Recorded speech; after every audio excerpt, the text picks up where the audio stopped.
Salut les refs! Comment ça va les amis? Camilla Cabello sera l'artiste de la cérémonie d'ouverture de la finale de la Ligue des Champions. Mais les gars, pour moi c'est Camilla Cabello même, c'est bon.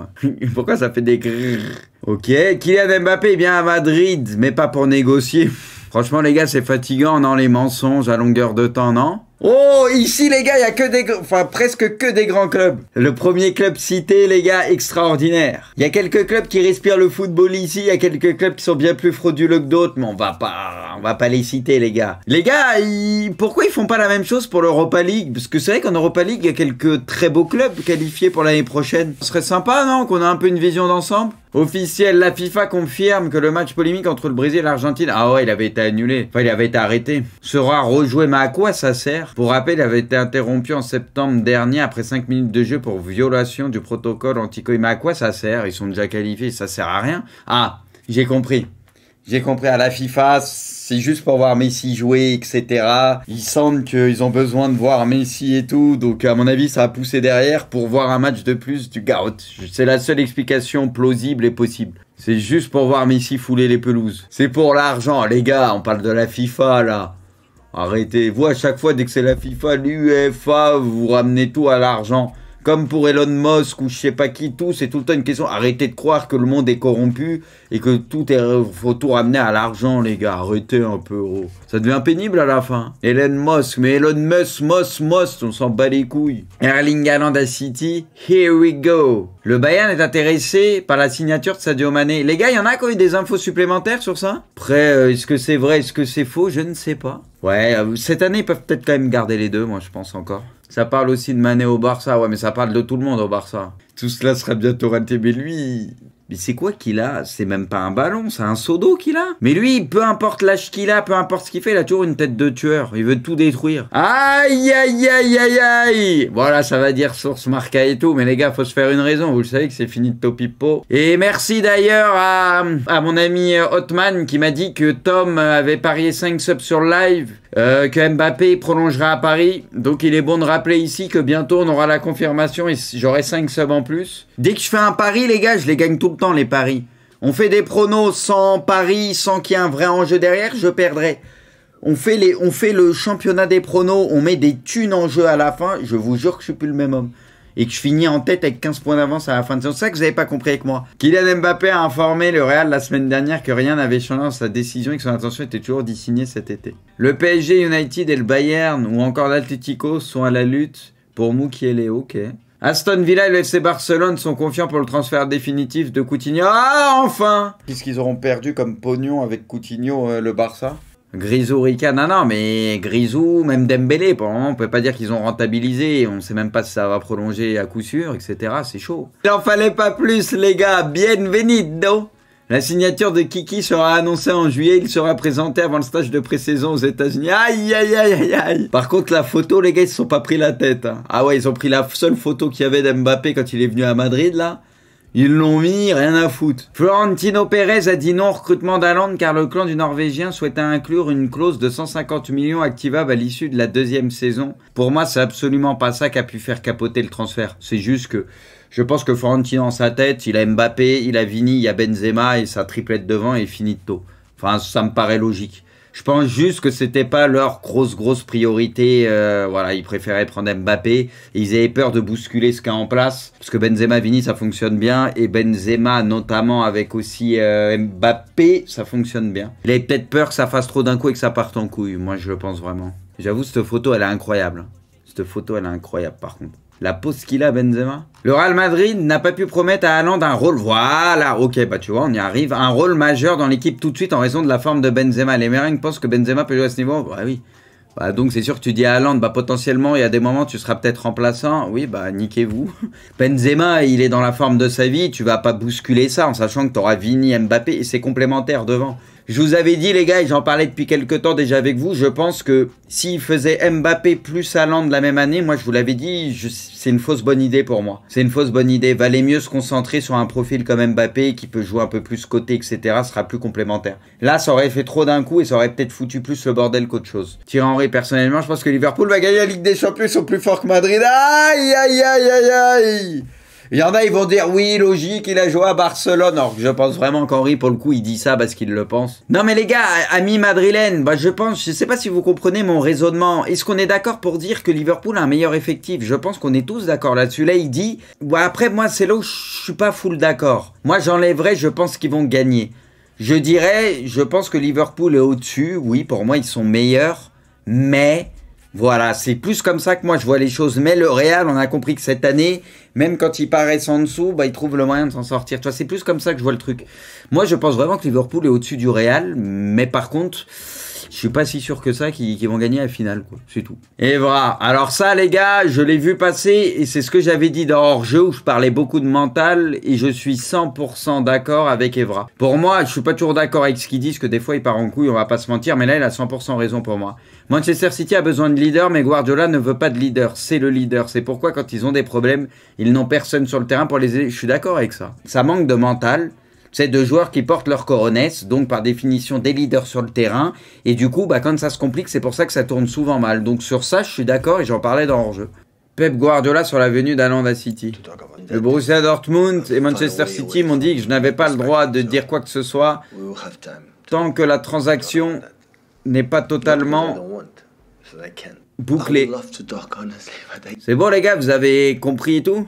Vous avez vu que je parle bien anglais, hein? Oh là là, le Real a sorti une application permettant à tous les supporters du club de se balader dans le Santiago Bernabéu et de discuter avec les fans du monde entier. Les gars, c'est quoi le truc de discussion numéro 1? C'est la corruption, vous pensez? Ou vous pensez qu'il y a une attraction, un endroit alloué au camion du VAR, les gars? Voir comment ça se passe du côté du Real? Peut-être il y a un endroit, ça c'est comme un jeu dans le jeu, tu rentres dans le camion du VAR et tu simules les décisions. Je troll, mais c'est stylé, c'est stylé. Ça a l'air stylé. Il y en a qui ont testé, les gars, ou pas, sincèrement? Oui, vas-y. En vrai, on pourra le tester, on pourra rigoler. Officiel, l'UEFA réforme la Ligue des Champions à partir de la saison 2004-2025. Putain, ça va arriver tellement vite. La phase de groupe sera remplacée par un mini-championnat à 36 équipes. Chaque club disputera 8 matchs face à 8 adversaires différents. Le troisième de Ligue 1 sera désormais directement qualifié en Ligue des Champions, bah, vu qu'il y a plus d'équipes, donc ça c'est le seul point positif je pense dans tout ce bordel, c'est ça, c'est qu'au palmarès, on aura un club de Ligue 1 en plus, les barrages n'auront aussi pas tout le temps. Parce que moi, de ce que j'ai compris, c'est qu'à la fin, il y a 8 équipes qui sont, les 8 premières équipes sur les 36 sont directement qualifiées en 8e de finale. Et en gros, tu as 16 équipes barragistes, donc qui vont de la 9e à la 25e ou je sais pas combien, qui eux vont faire une sorte de 16e de finale, et tous les vainqueurs de ça vont croiser avec les 8 premiers. Vous voyez ce que je veux dire? La vérité, les gars, c'est fou. Antonio Rudiger au Real, c'est bouclé. Bah, bonne recrue, je pense, pour le Real. La défense sera incroyable. Après, moi, là-bas, c'est défensivement parlant, je suis pas un grand fan. Militao, il peut faire des très bons matchs. Après, des fois aussi, ça peut arriver qu'il fasse quelques conneries, mais dans l'ensemble, je trouve pas mal aussi. Il peut encore progresser. Et je pense qu'un Rudiger, ouais, Militao en charnière, ça peut être cool. Voilà, voilà. Est-ce que, les gars, vous pensez que c'est peut-être enfin le chaînon manquant ou j'en sais rien de City et qu'avec un top 9, est-ce que vous pensez qu'avec Erling Brent Haaland, la Champions, c'est pour eux dans les 2-3 ans à venir, ou vous pensez que bah, c'est peut-être, il manque peut-être encore quelque chose et que c'est pas forcément l'arrivée d'Haaland qui va tout changer? Il va se blesser à 24. Alors moi, les gars, je suis d'accord avec vous sur ça et c'est ce que je disais. C'est très bien parce que voilà, comme j'ai dit avant, son père qui a joué à City, bah voilà, pour moi, tout ramenait Haaland à City. Il manquait un 9 à City, donc c'est, voilà, Haaland, on va pas se mentir, c'est plutôt bien. Il y en a, ils vont dire Kane, c'était peut-être mieux ce que tu veux. Kane, c'est un passeur de fou et je pense que le rêve absolu, en tout cas ces derniers temps, et on l'avait vu l'année dernière, ce qu'il a fait le forcing pour, le rêve absolu de Guardiola, c'était Kane, parce que Kane, il a un jeu au pied, c'est un passeur de fou, donc lui, il s'imaginait vraiment ça. Le truc, c'est qu'il y en a, j'ai l'impression, ils voient un peu trop Haaland comme un mec qui est juste un buteur, un peu une brute, mais qui a pas de finesse. Moi, je suis pas complètement d'accord avec ça. Moi, je trouve vraiment qu'Haaland, tu peux jouer en déviation avec lui, il est capable de te faire des passes D quand même, il a pas zéro vision, et tu vois, il peut jouer en une touche. Donc moi je pense que Haaland ça peut vraiment être un carnage, surtout qu'il va être servi de fou avec les Bernardo, je sais pas, on sait pas encore s'il y aura Mahrez, mais les Foden, etc. De Bruyne, il va se régaler parce que c'est un buteur de fou. Donc ça je m'en fais absolument pas pour ça. Moi la seule petite réserve, et je l'avais dit, c'est les blessures. C'est sur ça où j'ai un petit doute par rapport à Haaland, et on sait qu'en plus le championnat anglais est super exigeant. On le voit déjà à Dortmund, il a eu pas mal de pépins, etc. Parce que c'est quand même un sacré gabarit. Est-ce qu'en Angleterre, bah, les blessures, ça va peut-être pas l'arranger à ce niveau-là. Tu vois, moi, c'est le seul truc qui peut me faire douter d'Haaland. Guardiola aussi est fou des fois. Ah mais Guardiola, Haaland, il peut mettre 18 buts en 4 matchs et d'un seul coup faire l'original. Non, t'es trop en forme pour le moment, t'es trop fort, je te mets sur le banc pendant 2 matchs. On va faire jouer la concurrence.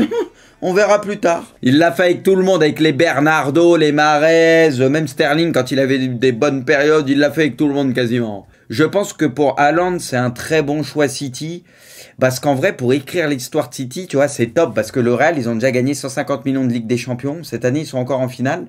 Tu vois, si tu signes au Real et qu'ils viennent de gagner la Ligue des Champions, bah tranquille. Mais voilà, vous voyez ce que je veux dire, c'est limite normal pour le Real. Et si jamais à City, il la gagne dans l'année prochaine ou dans les 2 ans à venir, bah tu sais, tu marques un peu l'histoire de City. Vous voyez ce que je veux dire? Du coup, je trouve que l'histoire, elle peut être très belle pour Haaland à City. Voilà. Parce que potentiellement, il arrive dans une équipe qui a quasi tout pour gagner la Ligue des Champions. Sauf peut-être un problème de mental, on le disait, voilà, où Guardiola, bah, ça va pas depuis qu'il a quitté le Barça en Ligue des Champions. Tu dis pas ça pour Mbappé. Ah, après, les gars, tu disais pas ça pour Mbappé. Et les gars, vous allez me comparer Paris à City et la Ligue 1 à l'APL. Donc, c'était ça votre comparaison? Ah, mais les gars, pour moi, ça n'a rien à voir. Là, tu joues en PL dans le meilleur championnat du monde, tu gagnes souvent la PL et t'es vraiment pas loin de gagner avec des champions d'une équipe qui se régale et qui joue très bien au ballon. On va pas commencer à comparer Paris en Ligue 1 à City en PL, les gars. Soyons honnêtes 2 minutes. Je veux dire, t'es beaucoup plus proche de gagner la Champions quand même à City, tu le sens, que le PSG. Voilà, il y a plus de liens, c'est quand même un peu plus carré. Même s'il y a des trucs qui sont communs, on va dire, au niveau du choke quand il faut pas. Mais les gars, c'est autre chose. Mbappé, c'est plus beau s'il gagne au PSG. Oui, mais Mbappé, si tu gagnes que la Ligue 1, c'est pas le poids de l'APL. Là, Erling Haaland, il va dans l'une des meilleures équipes du monde, dans le meilleur championnat du monde. Il est assuré de gagner des PL, peut-être pas toutes, parce qu'il faut voir la concurrence Liverpool et tout, mais il sait qu'il va gagner des PL et des titres. Il sait qu'il a une équipe capable de gagner la Ligue des Champions. Tu gagnes l'APL, tu gagnes la Ligue 1, les gars. J'ai pas besoin de vous faire un dessin. Je veux dire, Haaland, en mettant, admettons, une trentaine de buts, s'il arrive à mettre 30 pions en PL, le ballon d'or est pas très loin. Potentiellement, vous voyez ce que je veux dire? Si tu mets 30 buts en Ligue 1, ça te garantit pas le ballon d'or. Voilà, c'est ça que je veux dire. Les gars, c'est autre chose, faut être honnête. On a beau aimer notre Ligue 1, ce que tu veux, c'est pas la même histoire. Du coup, les gars, les détails de l'opération, City va payer sa clause libératoire de 60 millions. Bah, les gars, les 75, c'était la rumeur qui disait ça. Peut-être c'était 60 au final. Parce que là, les gars, il y a écrit City va payer sa clause libératoire de 60. Il avait une clause à 60. C'est Haaland, les gars, qui s'est protégé. Parce qu'il s'est dit, bah, si jamais ça se passe mal et qu'un top club me veut, bah, je veux pouvoir partir. Donc, il s'est protégé, entre guillemets, et il a bien fait ça. Donc, il a dû imposer une clause à 60 et puis c'est tout. Salaire autour de 440 000. Ouah, ça va, c'est pas beaucoup. Soit autant que De Bruyne. Ça fait combien, les gars, à l'année? 22 millions? Ok. 19 ans après son père, Haaland va à son tour porter les couleurs de City. La créa, elle est belle quand même. Marcelo dément les informations de l'équipe sur ses prétendus flatulence dans le vestiaire. Mais c'est quel genre d'information, ça? Mais c'est là où tu vois, les gars, le foot, tout, les médias, on est d'accord que ça part en couille quand même. Il y a un gros problème quelque part. On est quand même d'accord que les gars, il n'y a plus rien qui va, là. Oh, I love Dortmund! Vamos! Mais j'avoue, les gars, Dortmund, bon, là, ils se font un peu carotte sur Haaland, mais je pense qu'il n'y avait pas le choix. C'est Haaland qui avait imposé ça pour signer à Dortmund, donc il n'y avait pas le choix. Mais en vrai, c'est quand même toujours intelligent, je trouve, ce qu'ils font, parce que ils surpayent pas forcément les joueurs, ils attirent tout le temps les jeunes joueurs, tu vois, ultra prometteurs. Et regarde, Adeyemi, 38 millions, tu vois, ça te semble pas cher, vous voyez ce que je veux dire? Du coup, bah, dans la balance, ils arrivent toujours à peu près à s'y retrouver, c'est intéressant, c'est cohérent, quoi, tu vois. Sur ça, Dortmund est très fort. Tout de suite, dès qu'un top joueur part, tu sais, ils ont tout de suite un remplaçant. Alors après, Haaland, c'est Haaland, tranquille, tu vois. Mais Adeyemi, c'est vrai que c'est intéressant. Pactu Prusse, les gars, j'avais pas vu. Putain, ça va commencer à se voir, les gars. Misère de misère. Juninho à Marcelo sur Twitter, tu vois, je t'ai dit, le défenseur doit péter fort. Longtemps, et ça doit sentir mauvais. Le tien n'était que fort, alors c'est faible. Mais comment tu veux que le club, ils tourneront et que ça marche à Lyon? C'est quoi, on est où, là? Mais on est où? Mais ils sont ravagés, les gars. Mais qu'est-ce que c'est que ça? Aïe, aïe, aïe, aïe, aïe, officiel, le jeu vidéo FIFA change de nom et devient eSport FC, les gars. Finito PES, finito FIFA, maintenant c'est eFootball et eSport FC, les amis. Bon, après, c'est ce qu'on disait, apparemment, j'ai pas l'impression que ça a changé grand-chose. Enfin, ça, au niveau du jeu, je parle, c'est juste le titre, etc. Bon, après, forcément, ils avaient des avantages avec la FIFA, donc à voir. Mais Henry sur le Ballon d'Or, je pense toujours que Benzema est devant. Mais si Mané gagne avec Liverpool et qu'ils font le quadruplé, c'est un adversaire assez fort et ce serait génial pour l'Afrique, mais je mise sur Benzema. Ouais, je suis d'accord, ça n'a pas grand chose à dire. Erling Haaland disputera ce week-end son dernier match avec Dortmund. Son bilan fait froid dans le dos, 88 matchs, 85 buts, 19 passes D. C'est quand même violent. Hein. Ça fait quand même mal. Après, maintenant, on va voir en PL. Hein, mais le truc, c'est que il a tellement le sens du but, etc. Tu vois, il est quand même plutôt adroit. Enfin, c'est vrai que dans une équipe comme City, avec le nombre de ballons qu'il y a dans la surface et tout, tu sais, t'as du mal à imaginer Haaland flopper à ce niveau-là, quoi. Moi, j'avais dit, là où je me suis trompé, j'avais dit que Lukaku à Chelsea ferait mal. Mais pour moi, c'est pas une question que Lukaku a pas le niveau. Pour moi, c'est Lukaku qui s'est enterré tout seul, qui a foutu la merde dès qu'il a commencé à dire qu'il regrette d'être venu à Chelsea, qu'il regrette l'Inter. Là, il a foutu le boxon. Et à partir de là, ça s'est brisé avec Tourelle, avec le club, et même lui, mentalement, il est parti en vrille. Mais pour moi, ça, c'est mentalement. C'est lui qui a tout niqué, parce que le début de saison était intéressant de Lukaku. Et après, il est parti en couille. Mais moi, je suis persuadé que Lukaku, s'il n'avait pas fait ces écarts-là, il aurait fait une bonne saison, j'en suis sûr. C'est juste que c'est mentalement, il a vrillé, il a déconné. C'est vrai que quand tu vois l'attaque quand même de Bruyne. Bon, après, il y en a peut-être qui vont partir dans l'eau, un ou deux, on sait pas. Hein. Ah ben, ils ont même pas mis... Ah ben si, il y a Gabriel. Parce que Gabriel est censé partir, ça en parle à Arsenal et tout, depuis pas mal de temps. Il y a Bernardo qui apparemment aimerait peut-être se casser. Sterling, on n'est pas sûr que ça reste aussi. Donc voilà, quoi. Mais c'est vrai que De Bruyne, Foden, Gros Molleton, Haaland, Gabriel, Mahrez, Silva... C'est vrai que c'est pas mal, il y a quand même de quoi faire. Hein. Il y a quand même de quoi faire. Hein.